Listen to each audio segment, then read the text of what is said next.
Programme صبح پاکستان کے سلسلے گاؤں گاؤں قریہ قریہ زراعت میں دستاویزی رپورٹ پیش خدمت ہے چمر خون کا انار۔ راوی و پروڈیوسر نوید الدین عابد، پیشکش ریڈیو پاکستان چترال۔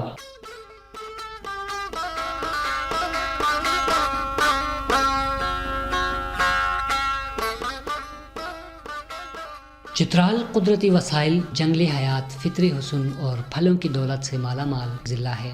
اس علاقے میں جہاں خام لوہا، سنگ مرمر، سونا اور سرما پہاڑوں سے نکلتا ہے، وہاں پہاڑوں کے اوپر دیار، شاہ بلوط اور صنوبر کے جنگلات میں ہرن، مارخور، تیتر، چکور اور بے شمار دیگر چرند و پرند پائے جاتے ہیں۔ یہاں بہار کی شادمانی، گرما کی فراوانی، خزاں کی رنگینی اور سرما کی شدت منفرد ہوتی ہے۔ یہاں کا ہر موسم خوبصورت اور ہر علاقہ دلکش ہے۔ گلشن چترال میں لذیذ پھل اس علاقے کی خوبصورتی کے ساتھ ساتھ لذت کو بھی دوام بخشتے ہیں۔ شہتوت، خوبانی، انجیر، چیری، ناشپاتی، انگور اور انار کے پھل چترال کی شہرت میں اضافے کا سبب ہیں۔ یہاں بہار سے لے کر خزاں تک کوئی نہ کوئی تازہ پھل دستیاب ہوتا ہے۔ ستمبر اور اکتوبر کا مہینہ چترال میں میٹھے اور رسیلے پھلوں کی وجہ سے مشہور ہے۔ زیرین چترال کا گاؤں چمر خون بیدانہ انار کی وجہ سے لوگوں کی توجہ کا مرکز ہے۔ یہاں کا انار بیدانہ ہونے کے ساتھ ساتھ ذائقے اور پانی کی وجہ سے بھی منفرد ہے۔ انار کے پودے کی بوائی، نشوونما کے مختلف مراحل اور نگہداشت کے حوالے سے محکمہ زراعت لوور چترال کے ضلعی افیسر رفیق احمد کہتے ہیں۔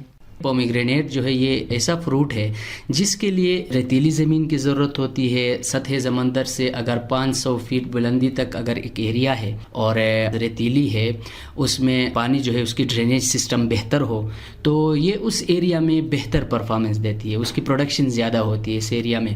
پومیگرینیٹ جو ہے سردیوں میں اس کے لیے جو ہے زیادہ کولڈ ٹیمپریچر کی ضرورت ہوتی ہے اور گرمیوں میں ڈرائی ہائی ٹیمپریچر اس کی ضرورت ہوتی ہے۔ عموماً اس کی جب ہم کلٹیویشن کرتے ہیں، اس کا جو ہے طریقہ یہ ہے کہ اس کو ویجیٹیٹیو طریقے سے ہم عموماً زمیندار اس کو ترجیح دیتے ہیں آسانی سے کٹنگز کے تھرو۔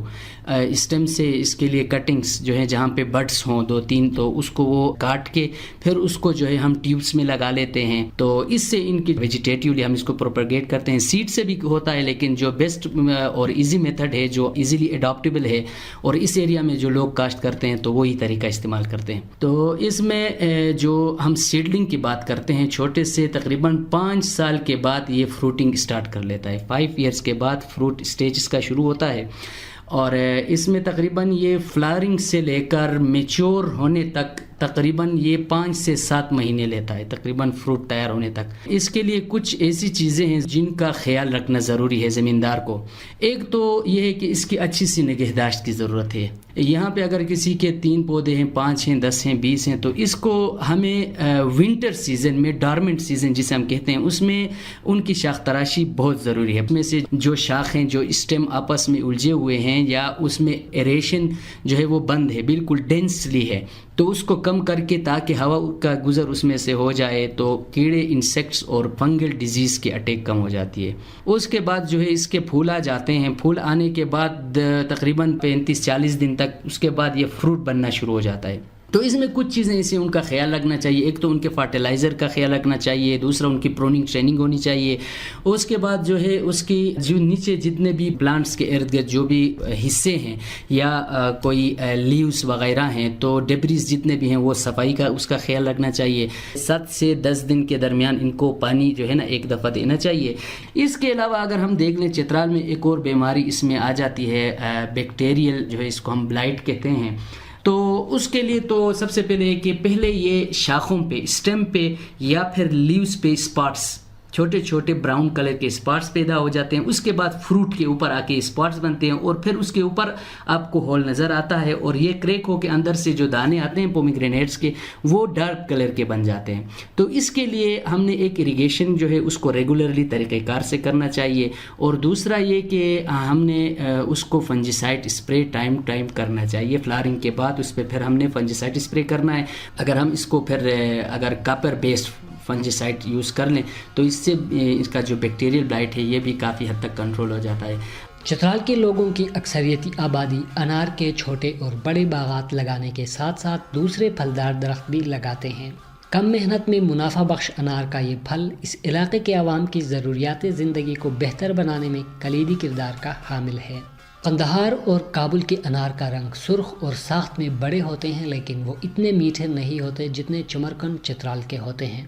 یہاں پھلوں سے لدے انار کے درخت خوبصورت منظر پیش کر رہے ہوتے ہیں۔ نہ صرف مقامی لوگ بلکہ غیر مقامی سیاح بھی چمرکن کے اناروں میں گہری دلچسپی لیتے ہیں۔ میرا نام بغزمان ہے، پشاور سے میرا تعلق ہے۔ چترال میں سیر سیاحت کے لیے آیا تھا۔